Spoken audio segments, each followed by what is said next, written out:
Brasileiras e brasileiros, meus queridos, meus prezados companheiros de jornada, o meu abraço. Deu uma complicação aí, mas não foi boicote, é que está chovendo muito aqui em Brasília e isso aí prejudica a coisa aqui.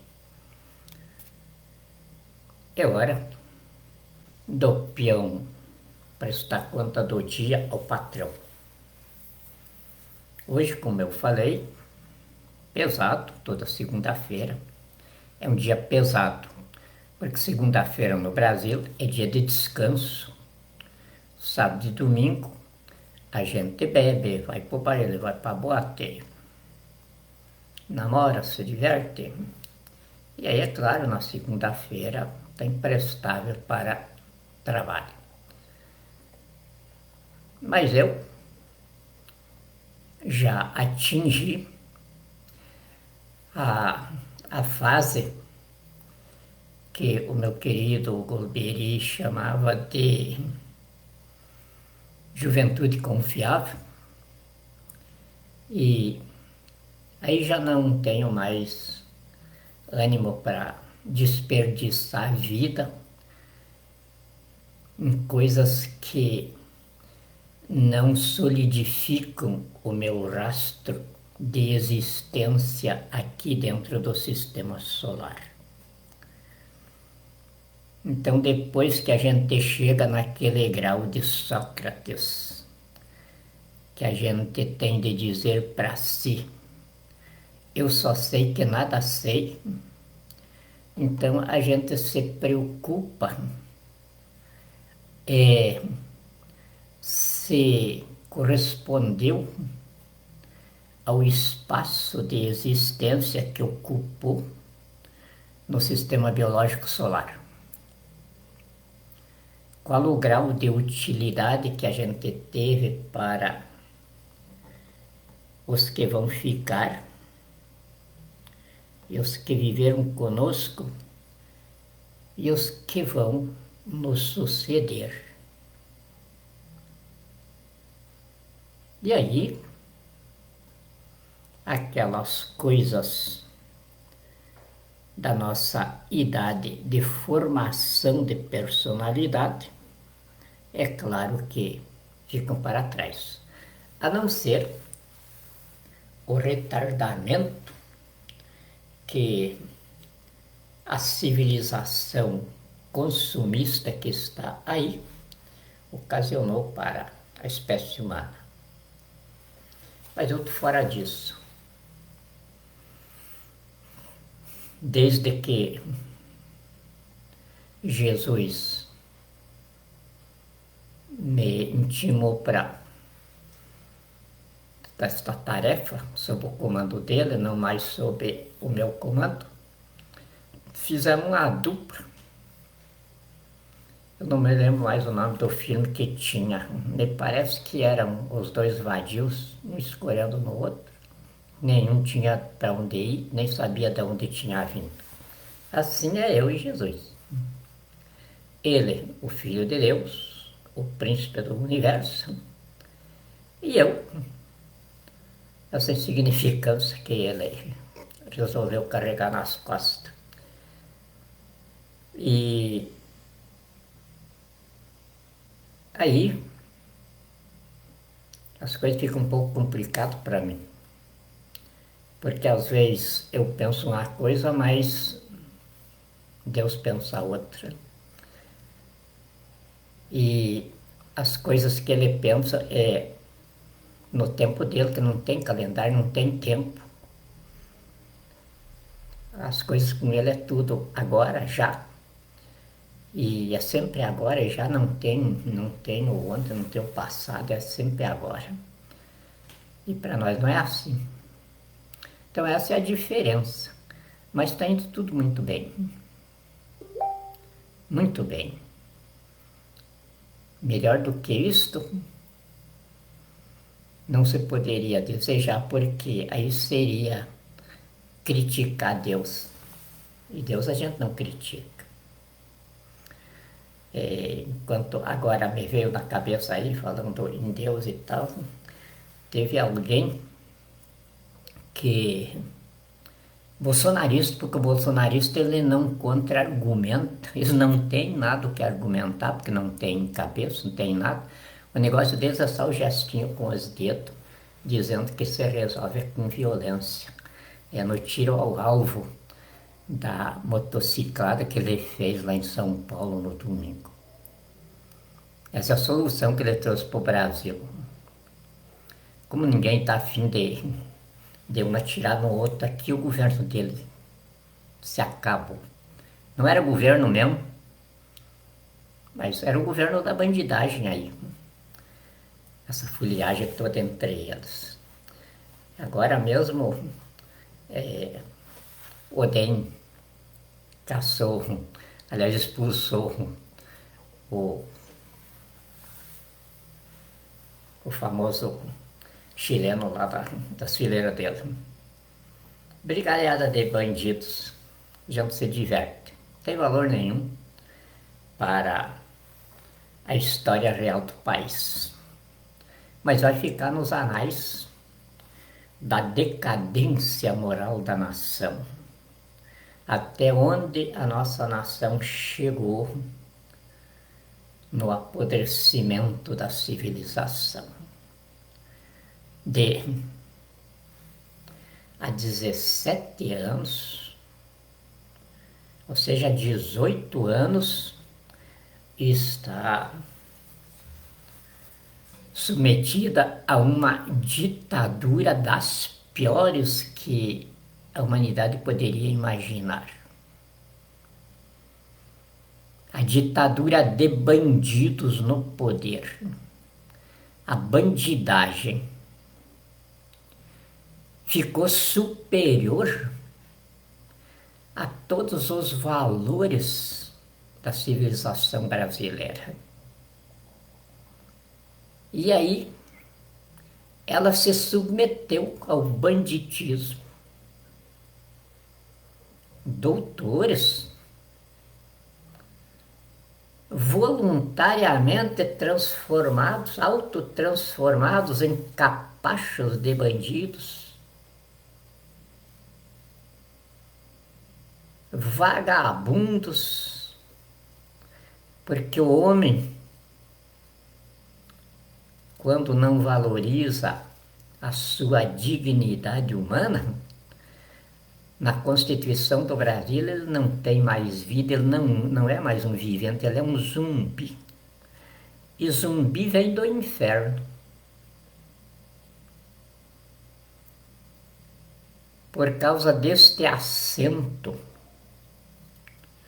da civilização brasileira que começa agora, então o bolsonarista aí diz que até tinha perdido 4 meses da vida dele me seguindo, pensando que eu era uma esperança para o Brasil contra o PT. É só o que eles sabem dizer. É tirar o PT do poder, é tirar as esquerdas, é acabar com o comunismo. Eles não sabem nada do que é comunismo, não sabem absolutamente nada, são tudo analfabeto, bandido. Bandido não sabe coisíssima nenhuma, a não ser fazer banditismo, mentir, enganar e ser violento. Então, na violência dele, me atacou assim. Que daí descobriu que eu sou um lunático e então deixou de me seguir. E na mesma exposição, ele parece que queria me convencer a votar no Bolsonaro em 2022. Os bolsonaristas são assim, eles fazem de conta que estão por fora do assunto. Agora nunca estão por fora do assunto deles. Já vai para 34 anos que as milícias bolsonarianas estão nessa ilusão. Tudo que vem do inferno para o inferno volta. É a máxima das áreas de inteligência. Tudo que vem do inferno para o inferno volta. Para o céu, não. Jesus diz: o caminho para o céu é espinhoso, é difícil, não é fácil de passar por ele. Agora para o inferno não, porque é volta. Então, que as milícias comecem a colocar suas barbas de molho.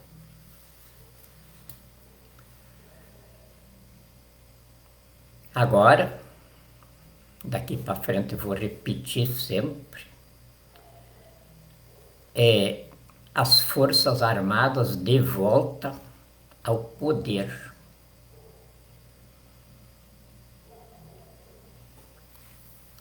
As mulheres brasileiras são as responsáveis por isso.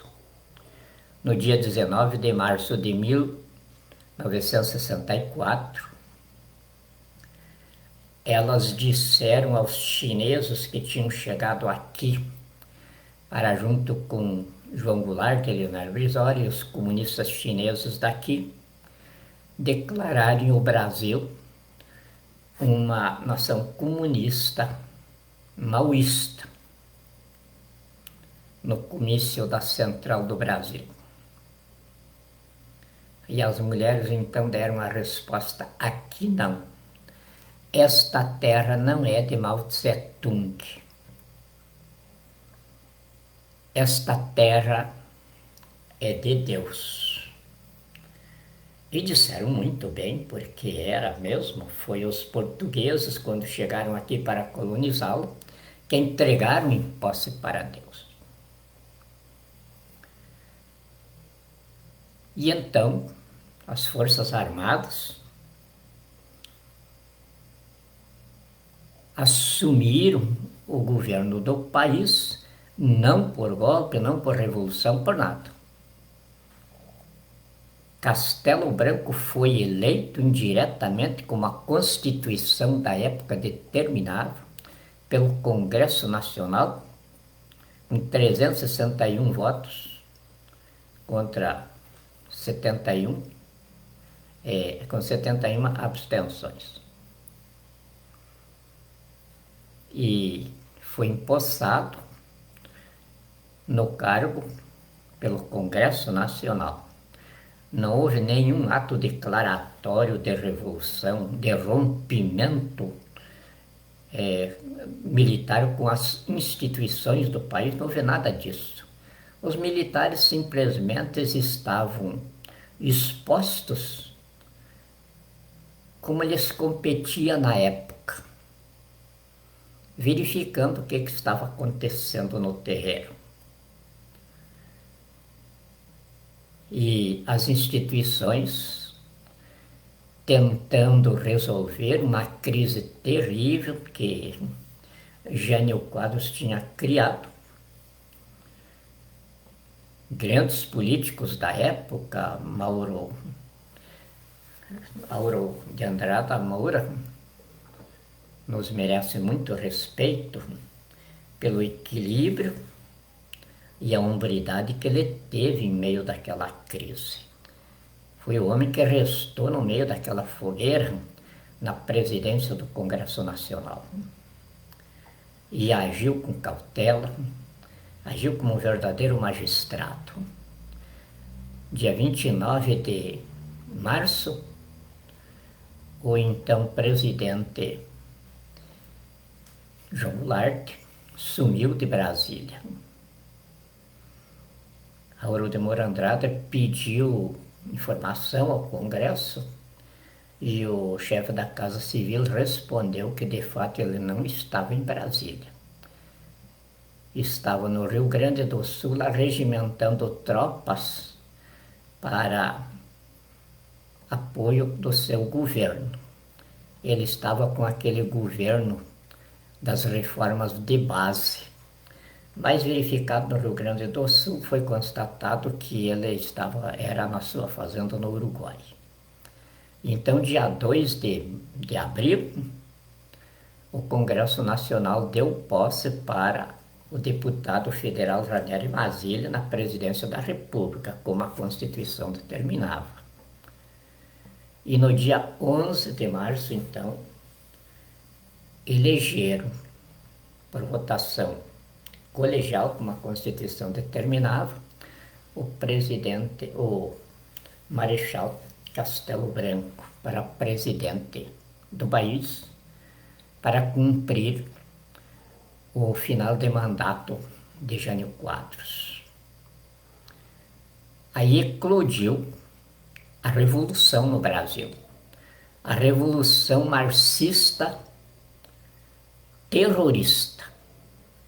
Não era uma revolução armada, porque eles não tinham forças bélicas, a Rússia não tinha conseguido mandar gente para cá e nem Cuba também não tinha. Então se levantaram pensando que viria-lhes o recurso depois, mas Castelo Branco agiu rápido. E aí teve de editar o ato institucional número 1. Quem, na verdade, ditou esse ato foram os ministros do João Goulart. E aquele ato, então, possibilitou as polícias militares, a polícia civil, a enfrentarem aquela situação. E alguns casos mais graves, então, eram enfrentados pelo exército. Mas depois do exército se convencer o que era de competência da polícia, de crime comum, e o que era subversão e terrorismo, que configurava questão de segurança nacional. Eu não estive nesse momento na Revolução de 64, eu entrei em 69, mas eu acho que foi no fervo da coisa. E foi a mesma coisa que eu ter participado desde o início. Conheço tudo pormenorizadamente. E então, sou o ditador remanescente. Se alguém quiser considerar que a revolução, ou seja, que a marcha da família com Deus pela liberdade, foi uma ditadura. Então eu sou o ditador mais velho do mundo, porque eu permaneço na condução da marcha da família com Deus pela liberdade, desde que ela foi lançada ou promovida no dia 19 de abril de 1964. Eu assumi, eu não lembro mais o dia, em 1969, mas assumi ela. Naquele tempo eu ainda não era o que alguns confundem agora de líder espiritualista, líder religioso. Eu nunca fui isso, sempre digo aqui. Eu não venho de igreja, eu não venho de religião. Eu sou produto de laboratório, da ciência. E se tivesse de dizer uma origem religiosa, eu diria, eu venho dos cultos africanos, não afro-brasileiros. Porque o primeiro contato que eu tive com espiritualidade foi lá na África, na Argélia, onde inclusive a curiosidade com a coisa me levou a me aprofundar no conhecimento ali, e aqueles irmãos, aqueles meus, eu não sei se meus tios, meus avós, porque minha bisavó veio da Angola, mas eu estava me sentindo muito bem ali, no seio do meu sangue negro. E fui então instruído até sétimo grau na escala sacerdotal, até Oxalá. 12 casas sacerdotais, a 13 é a dele, segundo eles ensinavam. E eu fui até a sétima. Então lá eu sou considerado sacerdote de o Xumaré. Quem conhece a coisa lá sabe o que é o Xumaré e o que seria um sacerdote dele. Aí tive de voltar para a civilização, cuidado que tinha de fazer, aconselhado por eles que não precisava ficar lá porque só ia perder tempo. Meu negócio não era lá. Então eu não sou um líder espiritual, eu não teria o que ensinar para ninguém religião. Pelo contrário, eu não perco oportunidade de estar na frente de um pastor, de um padre, de um pai de santo, de todos os que falam em Deus, para mim poder aprender. Porque o que eu sei é desses contatos diretos aí. Que eu só falo nisso porque a minha estatura de chefe de Estado, eu estou no pináculo do edifício social, e todo mundo sabe que eu não estou doido, porque se eu tivesse doido eu não teria chegado aí. E não foi por política, não foi por engano, ou não foi por mentira. O povo me reconheceu com capacidade para me confiar os destinos do país neste momento terrível da história dele. E aí eu me sinto à vontade, ainda com algum constrangimento, porque não é comum no mundo, não é moda ainda, um chefe de Estado dizer que está comandado por Deus. Os chefes de Estado sempre apresentam com a sua força militar.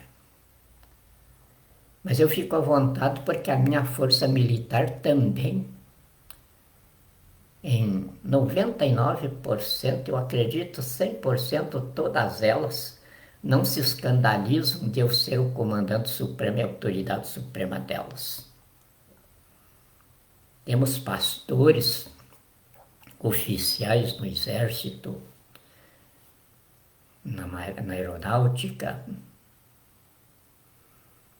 enfim, as nossas forças armadas são de fé. E por isso eu tenho uma tranquilidade muito grande em dizer: não existe nenhum outro chefe de Estado mais orgulhoso das suas forças militares do que eu. E agora então, elas estão de volta ao poder. Não com ditadura, porque nunca houve ditadura no Brasil feita pelas Forças Armadas. Sempre que as Forças Armadas assumiram o poder no Brasil, era para colocar a casa em ordem, que os políticos haviam colocado a pátria em perigo de segurança nacional. Então as Forças Armadas legitimamente, como titulares da segurança nacional, apareciam, colocavam o país em ordem e entregavam para os políticos. E aí havia aquele ciclo de 20, 25 anos, até que os políticos voltavam à baderna de novo. Quem acabou com isso foram as mulheres brasileiras com a Marcha da Família, com Deus pela Liberdade. As Forças Armadas fizeram disso uma bandeira e a transformaram num projeto de nação. E nesse projeto de nação, eu estou aqui agora implantando a terceira e última fase do Ideário da Revolução de 64. Não para estabelecermos um regime militar, um regime disciplinar, não. Aí nós teríamos de ter feito uma revolução para assumirmos o poder sem Constituição. Assumido o poder pelas armas, nós poderíamos então estabelecer o regime que nós quiséssemos. Mas nós cumprimos o que as mulheres brasileiras promoveram e que nós, as Forças Armadas, transformamos em projeto de nação. De 64 até agora, tudo o que aconteceu, os historiadores daqui 100 anos vão dizer que foi absolutamente o que aconteceria num processo de autoformação nacional de um povo espiritualizado, inteligente e humanista, como é o povo brasileiro. Tínhamos sobre nós, as Forças Armadas, uma guerra civil construída nos mínimos detalhes por Luiz Inácio Lula da Silva, com o Foro de São Paulo, e Dilma Havana Rousseff. 34 mil terroristas alugados já em território nacional. Tanto que dos 370 generais que assinaram o manifesto para mim começar o patrocínio da intervenção do povo no poder, 90% não acreditava em sucesso pela via forense. Mas aqui estamos, sem disparo de nenhuma bala, sem nenhum movimento militar, a não ser aí os treinamentos que os militares sempre fazem. Ninguém viu ostentações armadas fora dos quartéis. Tropas absolutamente disciplinadas, como não tinham emprego na construção física do país e em nada, estavam confinados em seus quartéis, cortando grama, pintando meio fio, limpando patentes. Coisa que uma família bem organizada, bem disciplinada e que se quer bem, faz. Mas agora, esse tempo de descanso acabou. Daqui para frente, o governo, que eu considero governo, a construção física do país, essa já está ao encargo das Forças Armadas. O Exército vai construir o que tem de ser feito na terra, a Marinha nas águas e a Força Aérea o que tem de ser feito nos ares. Vamos ter 3 campos industriais na área militar. O campo de desenvolvimento científico tecnológico terrestre, o campo de desenvolvimento científico e tecnológico marítimo na Marinha e o campo de desenvolvimento espacial com a aeronáutica. Isto não quer dizer que as 3 armas não atuem em conjunto nos 3. É como elas fazem em tudo a vida militar, também vai ser aí. Agora, o comando de cada campo específico está em sua respectiva identificação de farda. É claro que o Exército tem a área maior, que é a área terrestre. Mas essas 3 áreas se conjugam na cabeça do programa, que é a base de Alcântara. Ali as 3 armas estarão funcionando em conjunto. Ali vai ser a nossa expressão máxima no planeta Terra, em desenvolvimento de ciência. Ciência para a nossa expansão de consciência e expansão física pela Via Láctea. Assim como humanos de outros planetas vivos chegaram aqui, evidente que o caminho por onde eles vieram, nós poderemos retribuir as visitas. O sentido da criação inteirinha, no seu conteúdo galáctico, é esse. É de as humanidades dispersas em seus sistemas dimensionais, na medida em que essa galáxia se encaminha para uma nova posição na gestação da criação para o seu retorno ao absoluto,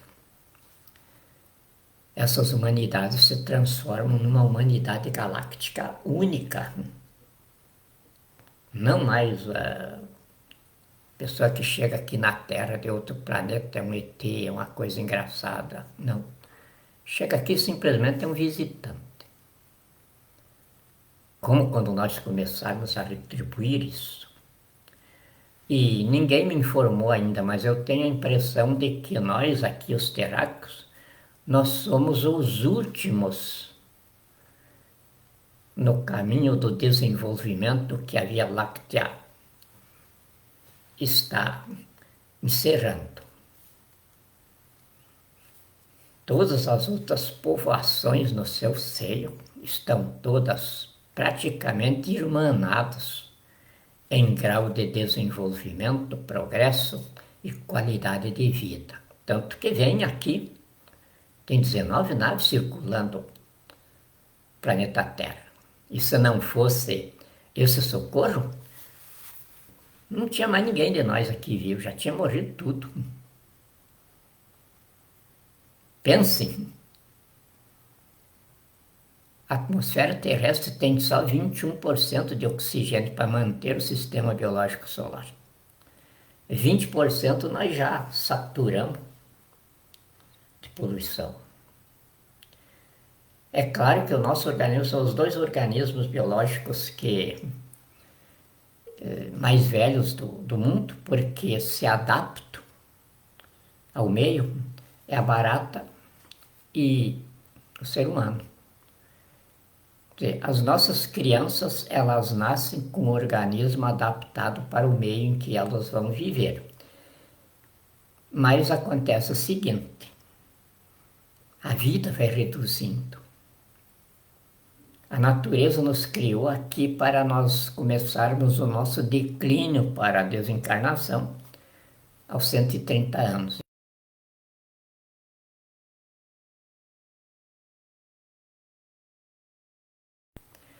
Imaginem o quanto nós já ferimos a Terra, a nossa mãe, de onde nós saímos e para onde nós voltamos. És pó e ao pó voltarás, diz Deus. Nós não pensamos nisso, nós só pensamos no automóvel. E nós temos um automóvel e daí já pensamos numa Ferrari, num Porsche, num BMW. Eu nunca andei numa coisa dessa, um robô desse. É tudo robô. Se vocês verem no Apocalipse lá, está tudo predito lá. A época em que os robôs iam dominar a Terra. Iam fazer dos humanos os escravos deles. Está aí. Por que vocês não consultam agora o automóvel sobre o Covid? Consultem ele, vocês trabalham só para a rede. Quando tem filho, ficam xingando a inflação para manter uma latinha de leite para ele por R$100. Mas vocês não têm nenhuma preocupação em encostar no posto de gasolina e pagar R$ 6 o litro de gasolina. Tem aquilo que está lá no Apocalipse, não são mais gente. O que existe aqui no planeta Terra são os robôs. Tão nojento isso que os nossos irmãos que estão aqui socorrendo a Terra, não nós, nem se misturam com nós aqui. Não é que eles não queiram bem, a gente querem. Mas para nós, para eles, nós somos uma espécie nojenta. Nojenta porque somos uma coisa sem definição dentro do seio da criação. Ninguém sabe o que é a humanidade terrestre. Não tem cérebro. Inventa. Agora está na inteligência artificial aí. Aí você junta Bill Gates com o Partido Comunista Chinês e toda aquela coisa que eu denunciei aí para vocês. Para fazer agora uma humanidade cibernética pelo computador. Já existe nos Estados Unidos até comunidades lá de relacionamentos cibernéticos. O sujeito arruma uma namorada ali na tela do computador, mulher arruma um namorado ali e passou a ter uma vida. No Japão já estão bem mais adiantados, já fazem lá bonecos. E caso, homem casa com uma boneca, mulher casa com um boneco, e a família adota aquilo ali. Você imagina a que grau a gente chegou por aqui. Isso tem definição dentro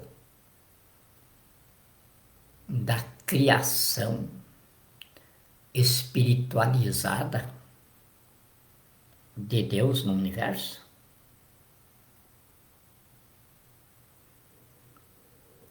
E é este momento então que Deus colocou no colo dos brasileiros. Agora então é que nós temos de mostrar para ele que realmente nós somos o seu povo, a nação de Deus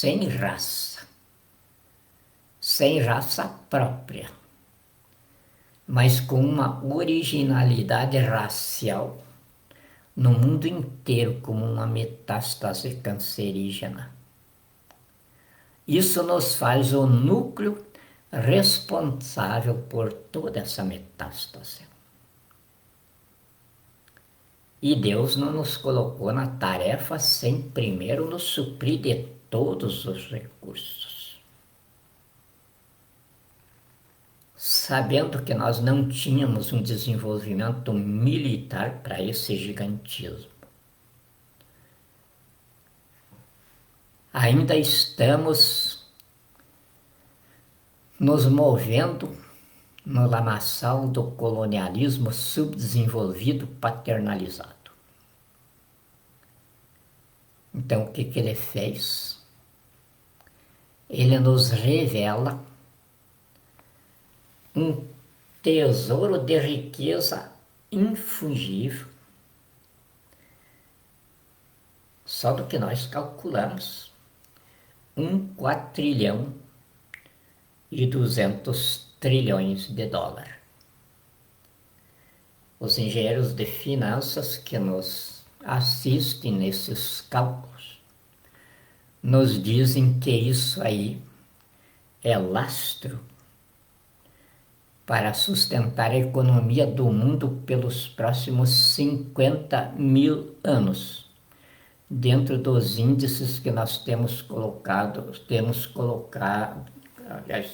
alocado nos últimos 200 anos. Daí para frente não tem como a gente fazer índice, daí para trás.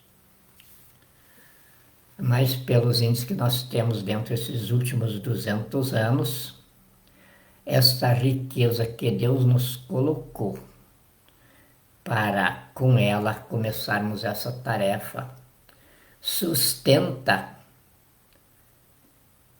os nossos deveres diante da humanidade toda, nele, pelos próximos 50.000 anos.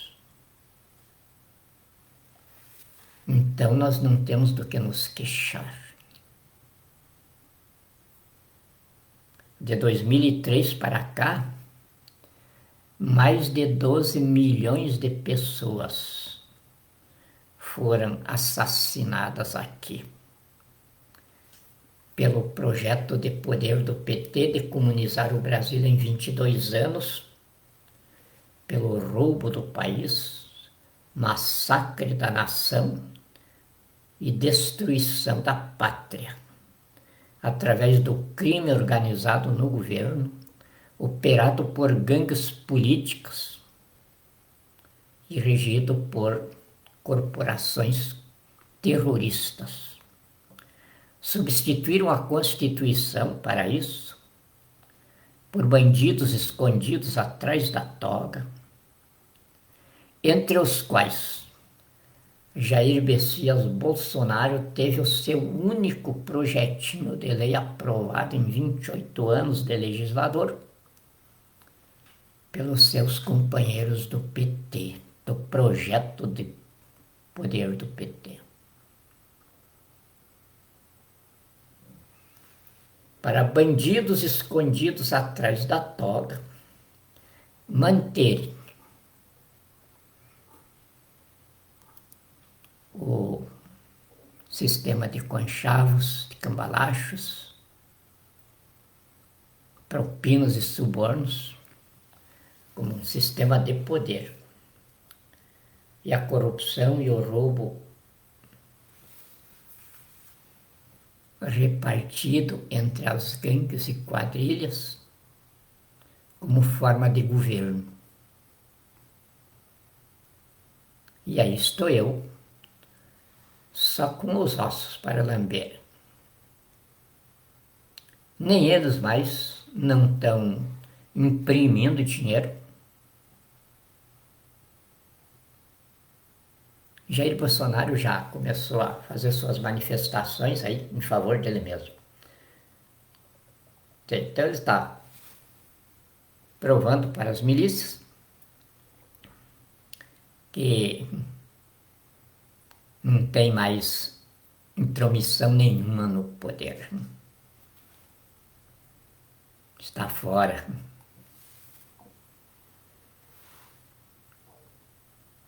E isso agora está sob o meu encargo. E eu só aguento porque eu confio em vocês. Já imaginou? Velhinho com 50 quilos, numa folia desse tamanho?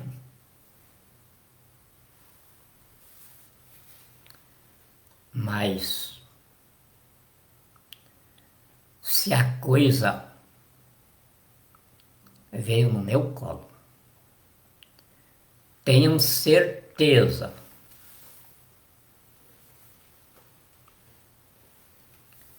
que nós vamos dar conta dela. Estou muito feliz hoje. Já tive despachando do gabinete da Presidência da República. Nada agradável, não. Bem desagradável as coisas que eu despachei de lá. Conselho Federal de Medicina, pedindo explicação sobre a psicose pandêmica do coronavírus. E eu quero explicação da medicina. Aos meus militares, às minhas forças policiais, chamadas à responsabilidade do dever vocacional que as levou para a farda. E já advertindo, não quero mais soldados coçando o saco dentro dos quartéis e alimentando redes sociais. Meus soldados da Polícia Militar e das demais polícias estarão nas ruas. Não quero mais saber de generais, tudo empertigados, cheio de bandulaca pelo peito, pensando que são reis. São soldados, soldados da pátria, para matarem pela pátria. Quero saber mais de coronéis lotando quartéis na Polícia Militar. Soldado da polícia para estar na rua, instrumentalizando a segurança pública. É claro que nesse sacerdócio eles são os protótipos da nação. Por isso, a folha de pagamento do Brasil daqui para frente vai começar com as Forças Armadas e as polícias. Depois vem a saúde, a educação e assistência ao trabalho.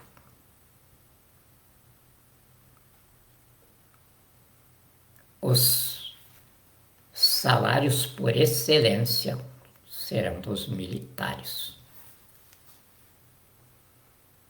Os militares são os nossos sacerdotes instituídos por Deus para fazê-lo presentes aqui na justiça direta, que dispensa Estado, dispensa toda essa parafernália que nós inventamos. Então, os nossos soldados são os queridões da sociedade. Têm de ser respeitados, não por medo, respeitados pela confiança que eles inspiram e pelo amor que essa confiança gera na sociedade e na nação. E eu, como primeiro militar, sou para-choque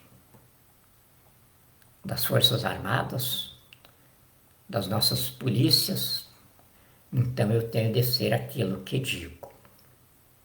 Porque, como dizia a dona Vicência para o meu pai, quem sabe dizer, quem sabe dizer, seu Xaxim, sabe fazer.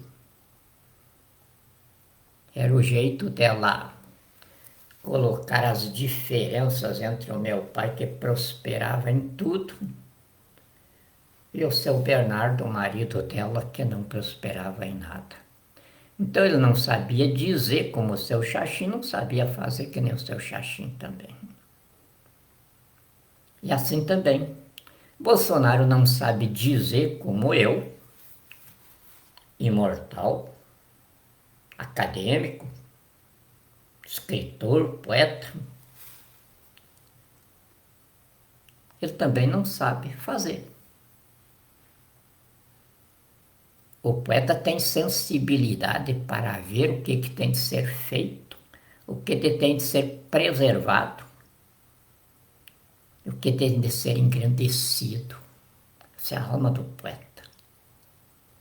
Ele canta essas coisas quando ele não está no canteiro de obra para realizá-las na prática.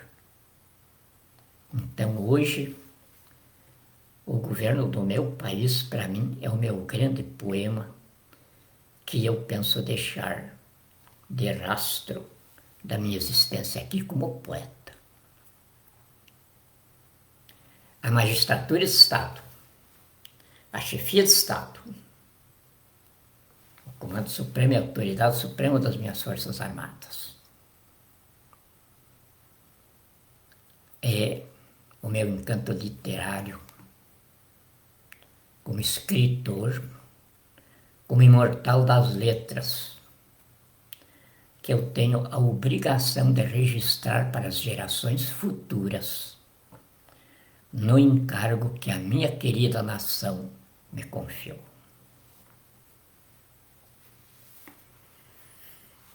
Como as minhas origens de roceiro e de homem da estrebaria me fazem desejar que na cúpula do edifício social em que eu estou estejam também comigo os meus irmãos que estão aí perecendo. Essa chuva que deu agora foi terrível e eu ainda passei por alguns e vendo. Não sei como aguento, mas a situação deles é por pouco dia. Eu vou querê-los comigo onde eu estou. Porque se existe lugar para mim, que sou desse meio, que vim da estrebaria, e agora o meu companheiro é Jesus igual, não tem uma pedra para fazer de travesseiro, nem um beiral de casa para se abrigar da chuva, eles têm de estar comigo. É o povo no poder, e o povo no poder começa aí, como eu já li para vocês aqui o artigo 3º da Constituição que estabelece isso em nossa civilização. Mas isso não quer dizer que eu não ame os ricos, eu amo. E admiro o jeitinho deles viver. E vou chamar todos eles a nós implantarmos um outro tipo de riqueza, em que eles vão ficar cada vez mais ricos, enquanto esse povo que chega ao poder agora, saindo da intempérie, vai ficar rico com eles também. Porque, como dizia Abraham Lincoln, e isso é uma verdade incontestável, para os pobres ficarem ricos, é necessário que os ricos sejam cada vez mais ricos. Sim, porque o rico não veio do acaso. O rico não nasceu de um fenômeno. O rico teve visão para se enriquecer. E essa visão, Deus a considera. É sobre ela que ele estabelece as nossas regras de sociabilidade. Quando ele nos ordena: aquilo que você recebeu de graça, passe ao teu próximo de graça. Então, se tem aquele, eu conheço muita gente na minha área de clientes mesmo da advocacia, conheço muitos, super ricos. Tinha tirocínio para fazer só o que rendia. Negócios que davam lucro. Eles só não tinham a educação de humanidade que lhes ensinasse que nós somos uma totalidade física, uma totalidade mental e uma totalidade espiritual. E aí, é claro, eles ficaram egoístas, concentradores de riqueza, mas no momento em que a civilização brasileira estiver instalada com a Constituição e os 10 mandamentos que vão nos reger daqui para frente, ensina os nossos ricos, sem serem desapropriados em nada, sem terem nenhum tipo de confisco, vão ajudar o Estado brasileiro a acabar com a pobreza aqui e eles ficando cada vez mais ricos, sem existência mais de pobre em nosso meio. Se eu sei dizer, como a dona Vicência, que benzia a nós e curava, dizia: eu sei fazer. E se vocês estão comigo, tudo paguinho. O aluguel da sede da Presidência da República, pela primeira vez na história do Brasil, está sendo ombreado pelas pessoas que acreditam na pátria. Além da extorsão tributária, elas ainda tiram do pão um pouquinho e está aí a Presidência da República devidamente instalada, sem mácula de nenhum tipo, no meio da iniciativa privada, no centro empresarial do Brasil, para não ter dúvida de que o Estado constitucional e econômico que vem vindo aí é para acabar com o Estado político republicano de mentira, de demagogia, de banditismo no poder. E vai acabar mesmo.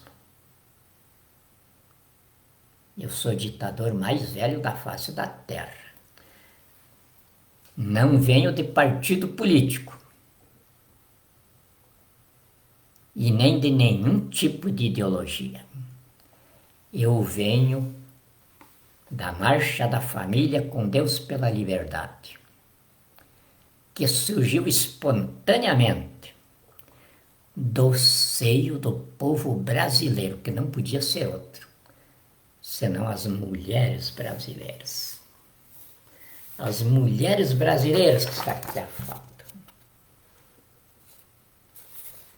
Preto e branco, na época não tinha colorido, mas está aqui. É autêntico, é daquele dia. Veja a roupinha delas. Está provando. Então, Deus determinou que aqui na terra da promissão tudo tinha de ser originariamente divino. Daí para frente é claro que da divindade se transforma em humanidade, mas a origem tem de ser divina. O nosso DNA, que nos gera pessoas, é divino. É a parte dele como absoluto em nós e em tudo que se move na criação. Não sou um líder espiritualista. Não sou alguém tentando fundar uma religião. Eu não saberia nada sobre o assunto. Eu sou um jurista, ou seja, um agente de inteligência, com todos os apelidos escolares que um profissional desse grau, para esse campo de ação, tem de ter.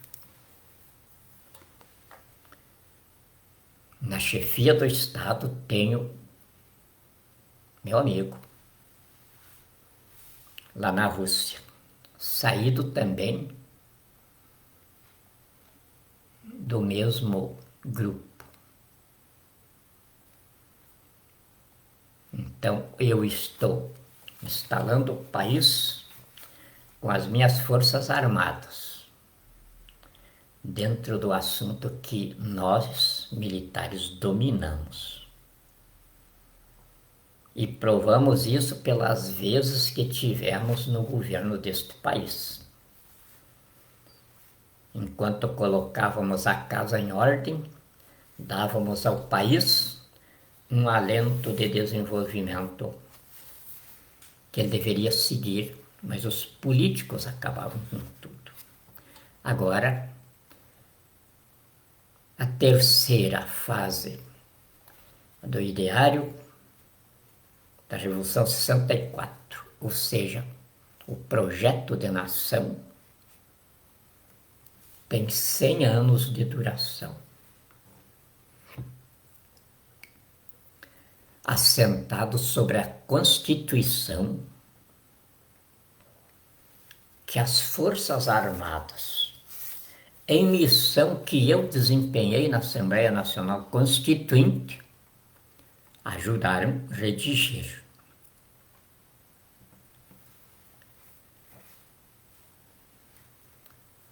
Orientado pela doutrina cristã que produziu a civilização brasileira.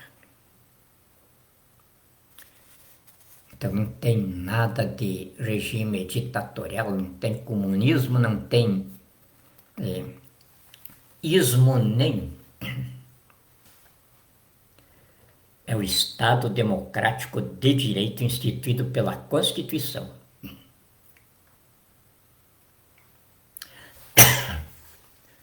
Que vai ser operado pela democracia institucional que a Constituição estabeleceu e os políticos não instalaram.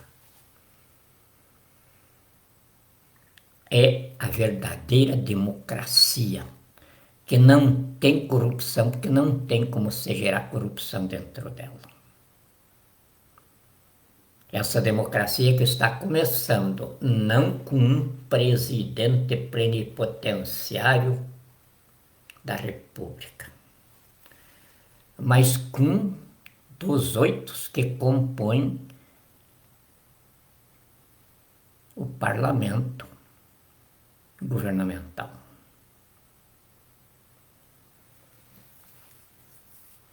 Acabou, mas acabou mesmo agora, a figura do rei. A figura do portentado. Comedor de feijão como qualquer outro. Essa idolatria grosseira que agora tomou conta da humanidade pelo consumismo de mercado. E aí coloco. O sujeito manda fazer, inventa lá na cabeça dele uma vestimenta diferente do que os outros usam. E aí se diz representante de Deus na Terra. Vem outro lá, um livro na mão, e deixa Deus em sua essência, em sua realidade, para lá. E Deus é aquilo que está ali naquele livro. E pronto, e acabou. E quem tem fé nele, vai para o céu, quem não tem vai para o inferno. Agora, contanto que deu o dízimo lá. Ele não quer saber de quem está lá dentro, vai para o céu ou para o inferno. Eles querem o dízimo lá. Deus precisa do imposto também. E aí, como é que eles vão justificar mais de 200 milhões de pessoas assassinadas por bandidos, ladrões dos cofres públicos? Não podiam fazer outra coisa a não ser se juntar com Jair Messias Bolsonaro, ungí-lo. Joguei as fotografias por aí. Ele é verdadeiro, não é montagem. Edir Macedo ungindo ele com óleo santo. Aonde que ele conseguiu aquele óleo santo? Edir Macedo era contínuo da Petrobras no Rio de Janeiro.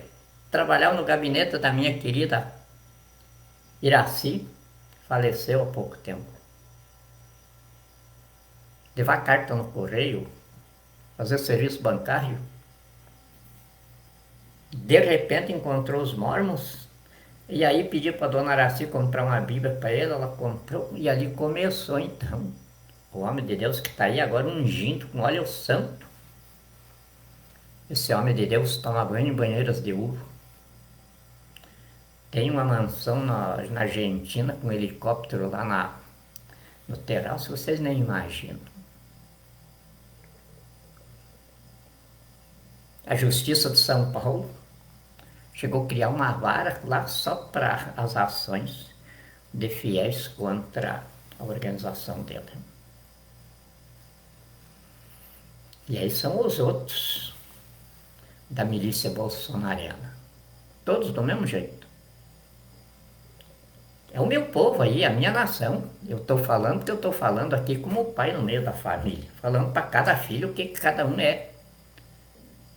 Agora compete a mim, como chefe da família, agregar todos esses opostos aí agregar todas essas incongruências e fazer dessas incongruências uma nação que Deus não se espante dela, mas que esteja em nosso meio, com as nossas diferenças.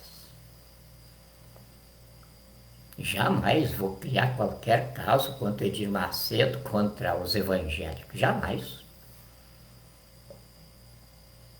Respeito o Deus deles. O meu Deus absorve todos os deuses. Então não tem como eu não respeitar os deuses dos outros. E o meu Deus é o Deus patrono da civilização brasileira. É aquele que recebeu esta terra em posse dos portugueses quando chegaram aqui para colonizá-la. E ele aceitou essa posse porque ele está aqui agora, em Jesus, o seu Filho, para instalar nela o seu reino. No qual Jesus lá atrás disse: aquele que acreditar nisso e se preservar comigo até o fim, eu lhe darei a coroa da vida, e ele reinará comigo para sempre. Agora a gente entende o que era a coroa da vida, antes não sabia. A coroa da vida, porque se fosse alguma coisa para o Espírito, ele dizia: lhe darei a coroa do Espírito. Na coroa da vida, então, é o Espírito aqui. E aí agora a gente entende. 1,2 trilhão de dólares de riquezas que nós ainda temos para desfrutar dela.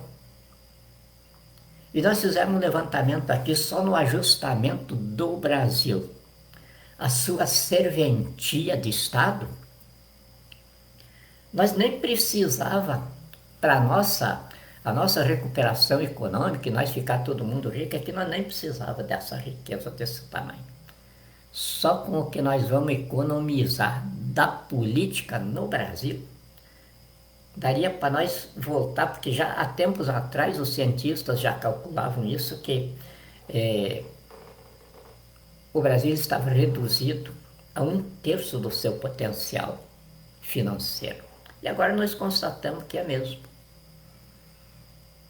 Se nós reduzir o Estado à serventia dele, nós temos 2/3 de dinheiro desperdiçado para colocar no progresso para a qualidade de vida. Me digam para que serve um Congresso Nacional? Vocês até hoje, já estamos na metade do ano, vocês ouviram alguma coisa de útil que o Congresso Nacional tenha feito este ano? Então é envolvido com o espetáculo da CPI do Bolsonaro. Coisa ridícula.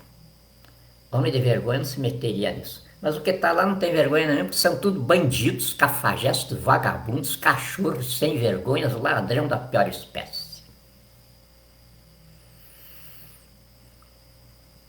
É a boca do magistrado supremo da nação.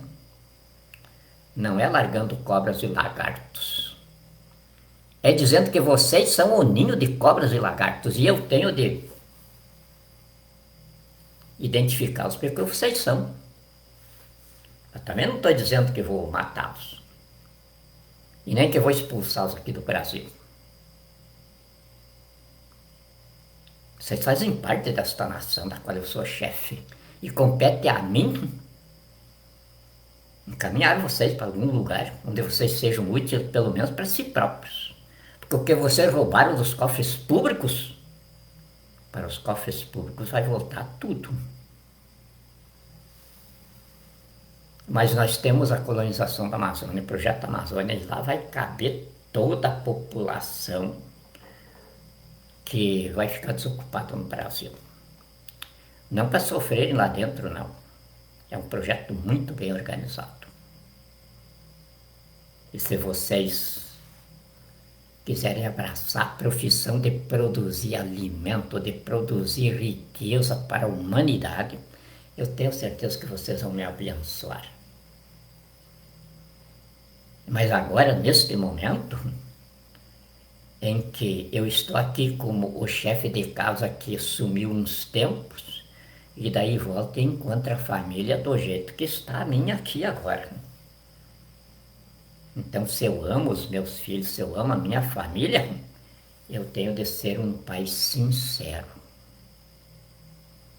Eu tenho de dizer para cada um dos meus filhos o que ele é diante de mim, diante da vida, diante do mundo, que ele tem de enfrentar. E a partir disso, então, nós nos congregarmos todos, cada um com os seus defeitos, somando com os meus defeitos, nós superamos os defeitos de todo mundo e nos transformamos, então, na racionalidade perdida e que nós, por esse caminho, vamos encontrá-la de volta. E não vai ter o que nos ataque. Porque aí não é um querendo se esconder do outro pela sujeira que tem escondido. Não, ninguém mais tem sujeira, tudo veio fora. Acabou a embalagem, e aí o conteúdo sem embalagem fica tudo derramando. Essa é a idolatria que Moisés condenou veementemente e que Deus, durante toda a assistência que tem dado ao homem, tem condenado. A idolatria que leva o homem a se transformar numa embalagem sem conteúdo. Essa idolatria, talvez, de momento não se acabe no Brasil, mas vão ficar as bases lançadas para ela se extinguir. Isso não quer dizer que as nossas mulheres não vão ser sedutoras, maquiadas, bem cuidados, nossos salões de beleza não vão prosperar? Claro que vão. Povo rico, o que acontece? A área de saúde, de beleza, de esportes, aflora. Isso é qualidade de vida. E aí não vamos ter mais essas mulheres que nós temos aqui agora. Eu sei, elas sofrem com o corpo deformado, pela pobreza. Nós vamos ter centros clínicos para tratar, para recuperar o corpinho que elas gostam de ter. E elas vão ter dinheiro para sustentar isso aí. E aí nós vamos ser felizes, porque nós somos todos bonitos. Não há como um ficar triste na frente do outro. E se nós nos desenvolvemos como uma totalidade humana, suportar o nosso semelhante triste, acabrunhado, é como suportar uma gripe, ou uma tuberculose, ou uma doença que nos afete. Não. Nosso irmão é o nosso corpo biológico. E ele tem de ser sádio em sua totalidade.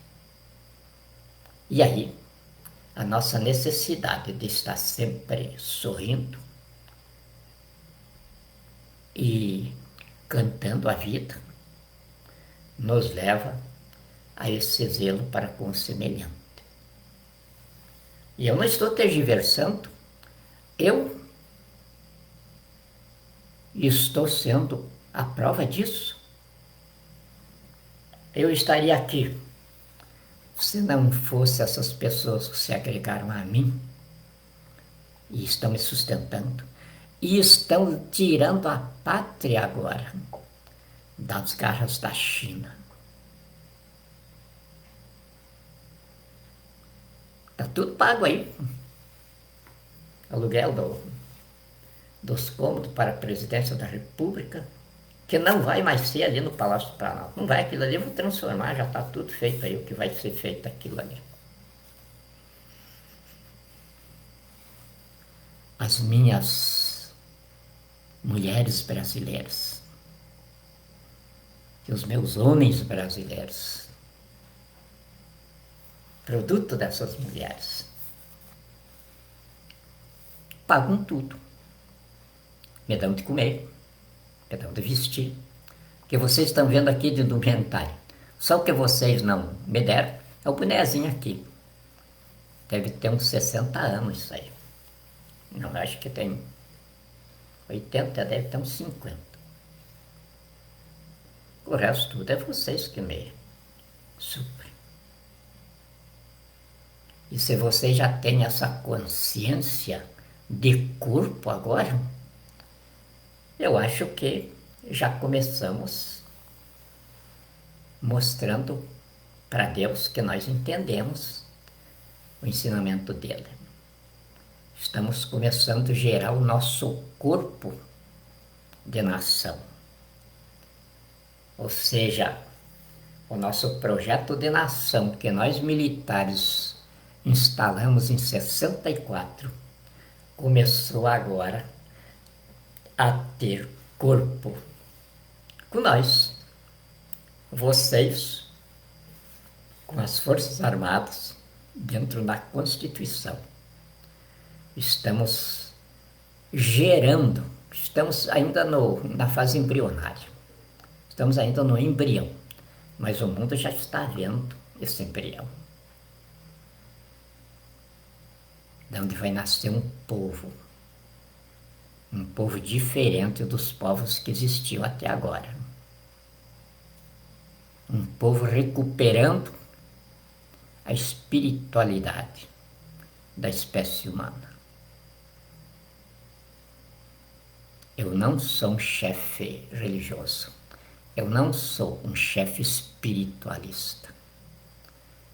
Eu sou um estadista, saída da área da inteligência. O ditador mais velho da face da Terra, porque desde 69 até agora eu não saí dos porões do poder. Então é claro que se eu falo 1 hora, 2 horas, ou 2 dias, ou 2 meses, ou 2 anos sem parar, é porque eu conheço tudo. Não preciso estar consultando um livro, não preciso estar procurando um marqueteiro, se socorrendo um jornalista. Eu já fui tudo isso. Por que tive tempo de ser tudo isso? Porque se vocês escafuncharem a minha vida e vão fazer isso, vocês vão ver que eu nunca desperdicei a minha vida com outra coisa a não ser o que eu sou. E aí tinha tempo para tudo.